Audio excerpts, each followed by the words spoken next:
అందరికీ నమస్కారం. ఇప్పుడు ఒక ప్రేయర్ చెప్పేస్తాం. ఇక్కడ చేరి ఉండే ప్రతి తల్లిదండ్రులు కూడా మంచి బిడ్డ అంటే దీర్ఘాయుష్తో, మంచి ఆరోగ్యం, మంచి తెలివితేటలు, మంచి గుణాలు, తల్లిదండ్రుల్ని బాగా అర్థం చేసుకొని లాస్ట్ వరకు సపోర్ట్గా ఉండడం, నిజాయితీగా ఉండడం, అన్నిట్లో సక్సెస్ఫుల్గా రావడం, ఇటువంటి మంచి బిడ్డల్ని మనం అందరూ తీసుకుంటాము. ప్రపంచవ్యాప్తంగా ఇటువంటి బిడ్డలే అందరికీ పుట్టాలి అని కూడా అందరం బాగా ప్రార్థిస్తాం. ఇప్పుడు ఇక్కడ మన దగ్గర చూపించుకొని డెలివరీ అయిన వాళ్ళు వాళ్ళ ఎక్స్పీరియన్స్ మనతో షేర్ చేస్తారు. వాళ్ళు చెప్పిన విషయం బాగా మనసు పెట్టి వింటాం. అందరికీ నమస్కారం. నేను డాక్టర్ నివేదిత. ఇక్కడ డెలివరీ చేసుకొని తన సక్సెస్ స్టోరీని మనందరితో షేర్ చేసుకోవడానికి వస్తున్నారు. తన ఎక్స్పీరియన్స్ తన మాటల్లోనే మనం వింటాం. ఇది చాలా ఉపయోగపడుతుంది. టాక్ టు బేబీ అడ్వాంటేజెస్ ఏంటి, ఎందుకు టాక్ టు బేబీ చెయ్యాలి అనే దాని గురించి తన మాటల్లో తను చెప్తారు. మనందరం మనసు పెట్టి శ్రద్ధగా వింటాం. అందరికీ నమస్కారం అండి. నా పేరు లక్ష్మీ ప్రసన్న, మాది నెల్లూరు. నాకు ఇక్కడ డబుల్ సక్సెస్ స్టోరీ ఉంది. మా పెద్ద పాప ఇక్కడే పుట్టింది. ఫస్ట్ మెల్లైన తర్వాత 2 ఇయర్స్కి పుట్టింది పాప. 2 అబార్షన్స్ అయింది. తర్వాత ఇక్కడికి వచ్చాను అనమాట నేను మేడం దగ్గరికి. ఎందుకు అబార్షన్స్ అవుతున్నాయని రీజన్ తెలియదు. మేడం దగ్గరికి వచ్చాక అన్నీ చేసి నీకేం ప్రాబ్లం లేదు, జస్ట్ నువ్వు మెంటల్గా ప్రిపేర్డ్గా లేదు అని చెప్పేశారనమాట. అంతవరకు నాకే డౌట్ ఉన్నిందనమాట, ఏమన్నా ఇష్యూ ఉందేమో అనేసి. మేడం దగ్గరికి వచ్చి మేడం మాటలు విన్నాక అప్పుడు నాకు కాన్ఫిడెన్స్ పెరిగింది. మెంటల్గా నేను ఎలా ప్రిపేర్ అయ్యానంటే మేడం మోటివేట్ చేసేవాళ్ళు, అసలు దేనికి టెన్షన్ పడకుండా నార్మల్గా ఉంటే ప్రెగ్నెన్సీ చాలా ఈజీగా వస్తుంది అనేసి. వచ్చినా నిలబడడానికి చాలా మేడం మాటలే నాకు చాలా ధైర్యాన్ని ఇచ్చాయి. 3rd ప్రెగ్నెన్సీ చాలా ఇష్యూస్ వచ్చాయి నాకు. 2nd మంత్ నుంచే మోషన్ ప్రాబ్లం కానీ, తర్వాత బ్లీడింగ్ కనిపించిన అట్లా వచ్చాయన్నమాట 3rd ప్రెగ్నెన్సీలో కూడా. ఏ ఇష్యూ వచ్చినా ఏ టైం అయినా కూడా ఇక్కడ స్టాఫ్ అందరూ సపోర్ట్గా ఉండేవాళ్ళు, వెంటనే క్యూర్ చేసి పంపించేవాళ్ళు. సో టాక్ టు బేబీ చేశాను. నేను ఏదైతే చేశానో తను ఇప్పుడు నాతో అట్లనే ఉంటుందన్నమాట. నేను ఏదైతే అనుకున్నానో మనసులో అట్లనే ఇంట్లో కానీ పెద్దవాళ్ళతో అందరితో చాలా బాగా ఉంటుంది. స్కూల్లో లిజనింగ్ స్కిల్స్ కానీ క్లాస్ ఫస్ట్ వస్తుంది తను ఎప్పుడు. నువ్వు సింగర్ అవ్వాలి అని నేను అప్పుడే అనుకున్నాను, ప్రెగ్నెంట్గా ఉన్నప్పుడే. నేర్పిస్తున్నా, తనకి ఇంట్రెస్ట్ ఉంటేనే కదా వస్తుంది. చాలా బాగా నేర్చుకుంటుంది, మ్యూజిక్ బాగా పాడుతుంది అనమాట. ఇది నా ఫస్ట్ సక్సెస్ స్టోరీ. తర్వాత 2nd ప్రెగ్నెన్సీకి ప్లాన్ చేసుకోవడానికి టైం పట్టింది నాకే. కొంచెం గ్యాప్ నేనే తీసుకున్నాను అనమాట. ఆఫ్టర్ 6 years మళ్ళీ కన్సీవ్ అయ్యాను. ఫస్ట్ చాలా ధైర్యాన్ని ఇచ్చారే మేడం, ఈసారి ఎట్లా ఉంటుందో, అప్పుడున్న ఇష్యూసే మళ్ళీ వస్తాయేమో అని నేను పర్సనల్గా భయపడ్డాను. కానీ ఇక్కడ మేడం మాత్రం నువ్వు ఏం భయపడాల్సిన పని లేదు, అంతా మేము ఉన్నాం కదా, మేము చూసుకుంటామని చాలా చాలా ధైర్యం చెప్పేవాళ్ళు మేడం. అట్లాగే కొన్ని ఇష్యూస్ కామన్, అందరికీ వస్తుంటాయి పోతుంటాయి.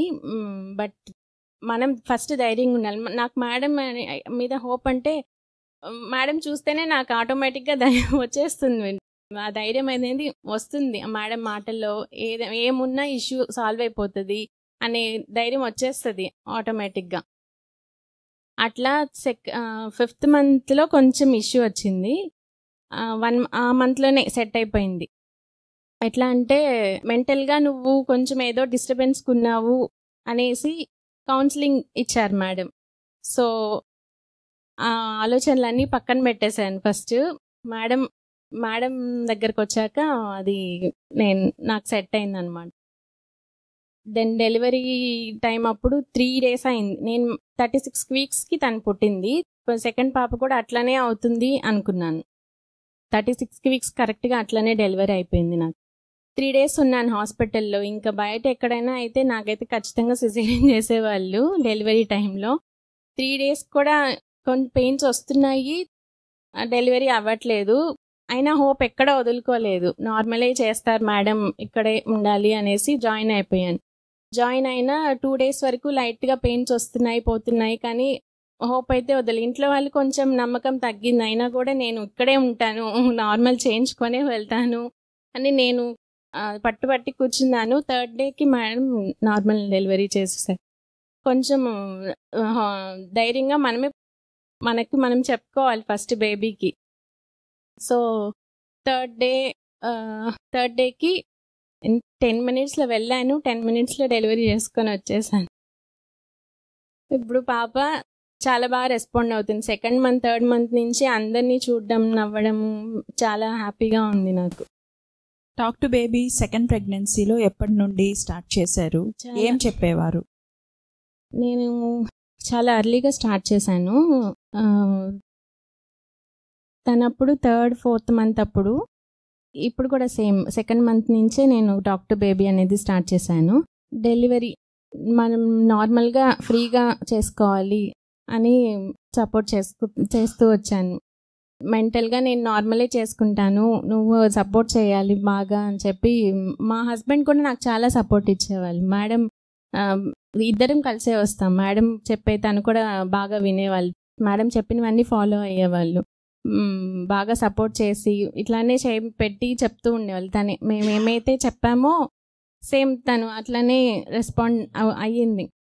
ఎక్కడా కూడా ఆపరేషన్ అనే దానికే వెళ్ళకూడదు అని ఫస్ట్ నుంచే చెప్తూ వచ్చాం. నాకు ఫస్ట్ నుంచి కూడా ఆపరేషన్ అనే దానికి వెళ్ళాలని నేను అనుకోలేదు ఫస్ట్, ఇంట్లో వాళ్ళు చెప్పినా కూడా. ఎందుకంటే నాకు ఆపరేషన్ అంటే భయం, అదేంటో నార్మల్లే పోవాలి అని మైండ్.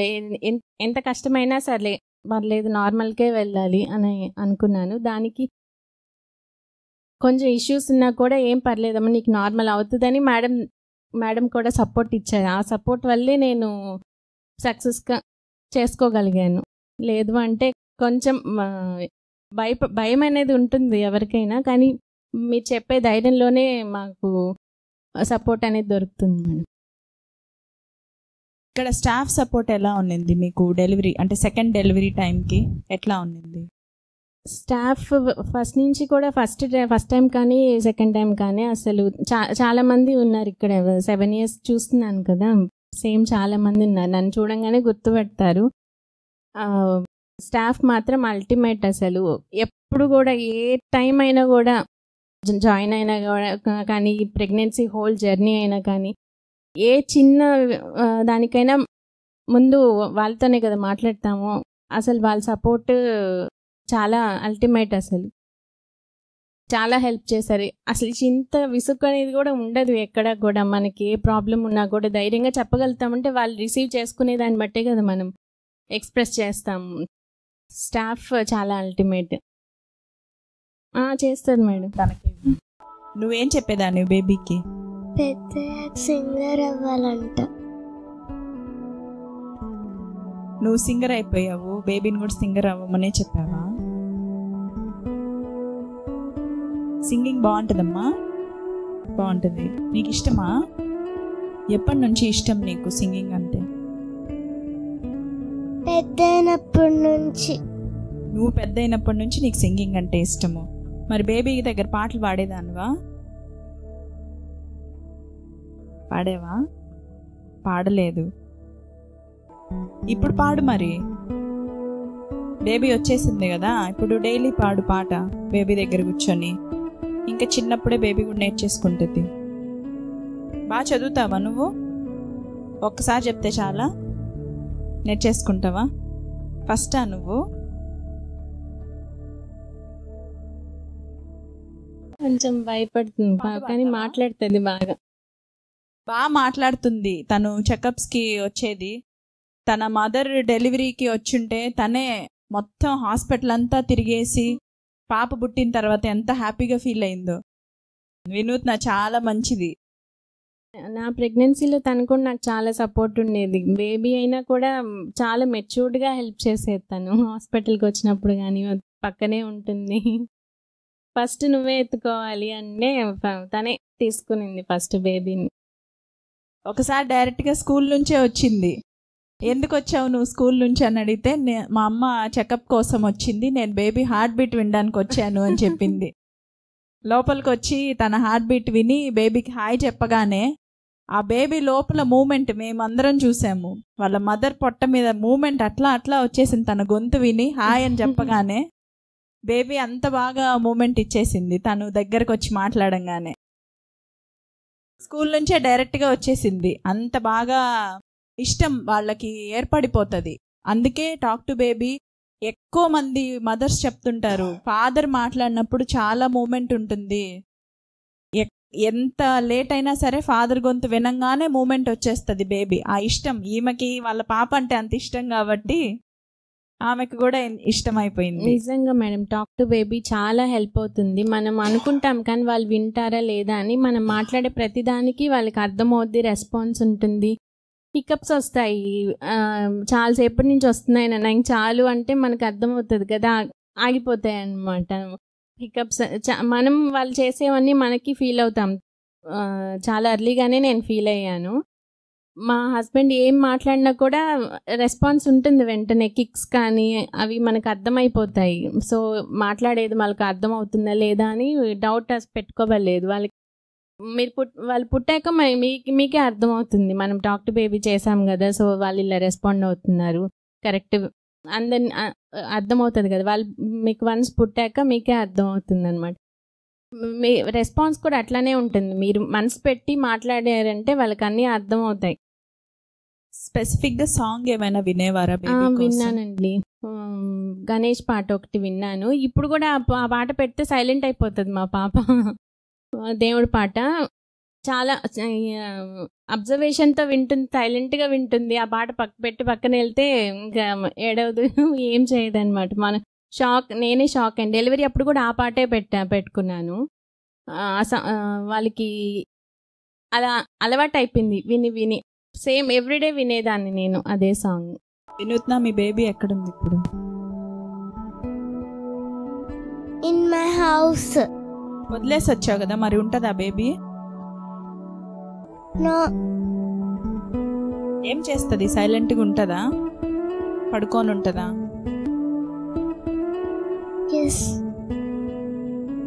బాగా వింటదా? నువ్వు మాట్లాడితే నిన్ను చూస్తుందా? వింటది.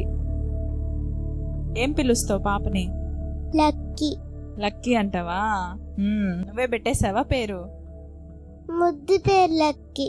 అవునా, సరే. లక్కీ బేబీ నువ్వు మాకు చూపించలేదు, ఈసారి వచ్చేటప్పుడు లక్కీ బేబీని కూడా తీసుకొని రావాలి. ఓకేనా? సరే, ఫైనల్గా మీ వర్డ్స్లో కన్క్లూజన్ అంటే ఎట్లా? సెకండ్ డెలివరీ, నార్మల్ డెలివరీ, అన్ని దాటి వచ్చేసారు. సెకండ్ డెలివరీ చాలా ఈజీగా, స్మూత్ గా. అవును మేడం. గ్యాప్ ఉండి నార్మల్ అవుతుందా అవ్వదా అని ఇంట్లో కూడా డౌట్ పడ్డారు. గ్యాప్ ఎంతున్నా కూడా మనకి దానికి సంబంధం లేదు. మనం మెంటల్గా ప్రిపేర్ అయి ఉండాలి ఫస్ట్. అసలు మేడం దగ్గరికి వస్తున్నాము అంటే మనకి ఏ ఇష్యూ ఉండదు, అంతా క్లియర్ అయిపోతుంది అని నేనైతే బాగా స్ట్రాంగ్గా ఫీల్ అయ్యాను ఫస్ట్ డెలివరీతోటే.